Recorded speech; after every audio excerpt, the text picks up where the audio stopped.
колчаулар болсунчу. Шумдук нерсе болот да ушул залда. Эч ким билбейт мына силер ушакка чогулганыңарды. Министрликтен да мен эч кимди көрбөй атам. Кудай жалгап Зайыр Ажиматов ушул жерде экен.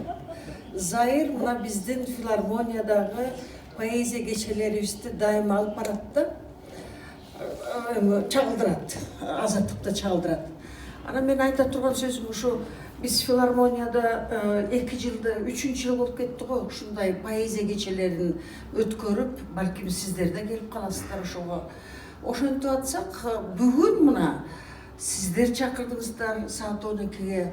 3-тө болсо Түрк Манас университетинде поэзия кечеси өтүп атат.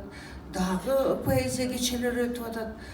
Кудай жалгап мына биз билип атабыз. Кыргыз элинде ушунча көп таланттар бар экен. Анан баары жанагы суу источник болот го, ошондой болуп эле булк деп эле чыгып атат Кыргызстандын 7 региондорунда. Биз баарыбыз билебиз, интернет деген ушунчалык күчтүү нерсе, ошо баарыңыздардын башыңарды кошуп жаткан кези. Биз интернет менен байланышып атканда да Кыргызстан боюнча азыр цифровизация деп проблема көп али, билесиңер. Алыс кайдырга чейин жетпей атат. Биздин балдарыбызды үйрөтсөк болот эле. Биз да ушу 50-дөн кийин деген ушундай программаны биздин фонд баштаганбыз да. Ушу шаарда биз негизи могу конуштарда иштейбиз. Ошо жерлерде баарын жанагы мобильный банкинг дегенди ачкыла, өзүңөрдүн аккаунтты ачкыла да, анан кийин бияктан Акталыга жибересизби, Нокенге жибересизби, өзүңүз билесиз, же Москвадан аласызбы акчаны. Иш кылып мына Кыргызстанда бизде мобильный банкинг деген боюнча 5% эл колдонот экен да. Бар эле мына чөнтөктөрүндө кайсы жеринде кармайт акчасын ушундай, же болбосо акчаны көтөрүп гана барып төлөйт экен.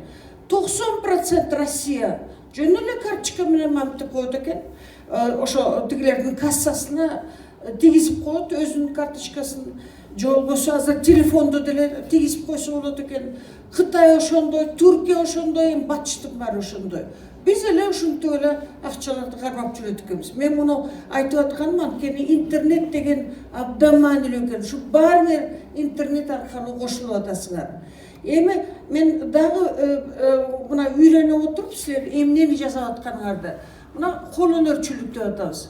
Кыргызстандын кол өнөрчүлүгү мейли бияңыз Лондон, Париж, Нью-Йорк болсун, бияңыз болсо Япония, Корея, ушунун баарына жетип, мына Казакстанга караганда Кыргызстандын кол өнөрчүлөрү биздин жүзүбүздү ачып жүргөнү бул чоң секрет эмес. Мына жакында эле Венада өттү, Америкада өтүп атат ушундай эл аралык базар деп коет. Биздин элчиликтер же ошакта жашаган кыргыздар аракет жасашат. Баягы Охайо деген штатта мен лекция окуп жүрдүм, аяка барган жокмун, бирок кыргыздар чогулду 1000ден ашык. Бул жөн эле бир бөлүгү, диаспоранын бир бөлүгү. Биз бүгүн ойлойбуз, Америкада балким 10.000ге деле жетип калды биздин диаспоранын саны. Бирок ошо 1000 чогулуп ошо жерде айтып аткан эле ушул кыргыз тили жетишпейт бизге, кыргыз тил балдарыбыз кыргыз тилде үйрөнбөй калды. Мына артисттер болсо ошака жетип атат. Биз болсо бешигири деп баарын 7 дубандан чогултуп келгенбиз. Кассетаны чыгардык ошондой. Алар болсо балдарды уктатып атканда ошентип эле дискти коюп коет экен да, өздөрү болсо чыгып кетет экен. Бизде эмес, биз болсо кечкери бешиктин жанында отура беребиз дегендей. Өзгөр жол ачып могу жерде татынакай залга келип атасыңар. Мен баарыңыздарды, ар бириңерди акын болсун, бийчи болсун, кол өнөрчү болсун, баарыңарды куттуктап чын жүрөктөн ушундай Кыргызстан үчүн чоң бир патриоттук маанилүү иш жасап аткандарга мен таазим этемин. Рахмат. Ыраазычылык билдиребиз, колчоолор болсун. Эми Роза Исаковна жанагы Татынакай эң сонун маалымат үчүн чоң рахмат. Мына мен ушул жерде туруп ашып кетсем 3 мүнөт 4 мүнөт сүйлөдү. Кандай сүйлөдү? Кантип сүйлөдү? Кантип күйдү? Кантип бышты? Кантип жашап атат бул? Эми мен таң калдым да, көп эле мына мен 80-ди аралаган кишимин. Көп лекцияны көргөнбүз, Айтбатовдун жанында, Сыдыкбектин жанында отурганмын. Эми айланайын, Роза.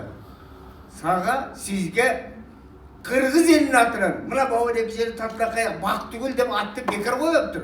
Башкар койсо мынчалык барат беле барбайт беле билбейм. Бактыгүл эми миллионер емес, миллион емес, билбейм канча байлыгы бар экен. Эми ушу демилге көтөрүп, момун жерди чогултуп, момунтип жаш тараптарга, өзүңүз айткан акындарга шунчалык кам көрүп атат.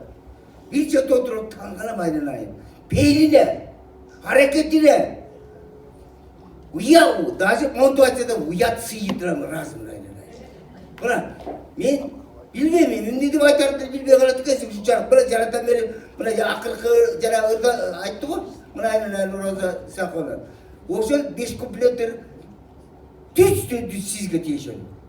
Эч киши бир тамгасы башка эмес. Мына 6 президент албаштыбы? Эми аны өзгөрчү билесиңер, мен алардын биографиясын кылган-сылганын айтып отурбайт. Мына бул жерде чоң кыз, тоодой кыз. Мына 1,5 жыл 2 жыл иштеди, эмне кылды? Мына айылы бар экен, мына элдин атына жаркырап, жайнап, күлүп, сүйлөп атат. Бул эмне деген? Керек. Мен үчүн Роза Исаковага мына ошол жана айтып атпады, Адрет Дарегинин бери айтып атат, мен кайтарып отурайын, мына эме чыгарган экен, ошону Ушул Макмал креатив чыгармачылык биримдиги буга чейин чыгармачылык инсандарга шык, эргүү, мотивация, алардын дагы да болсо иштешини, дагы да болсо жакшы жетишкендиктерге жетиш үчүн атайын диплом, сыйлыктарды тапшырып келген. Бирок алгачкы жолу Роза Исаковна Отунбаевага бүткүл адамзаттын руханий жактан өнүгүүсүнө ар тараптан колдоо көрсөтүп, салым кошкондугу үчүн Макмал креатив чыгармачылык бирикмеси тарабынан Алам алкагы төшбелгиси менен сыйланып отурат. Кут болсун, кол чабуулар болсун.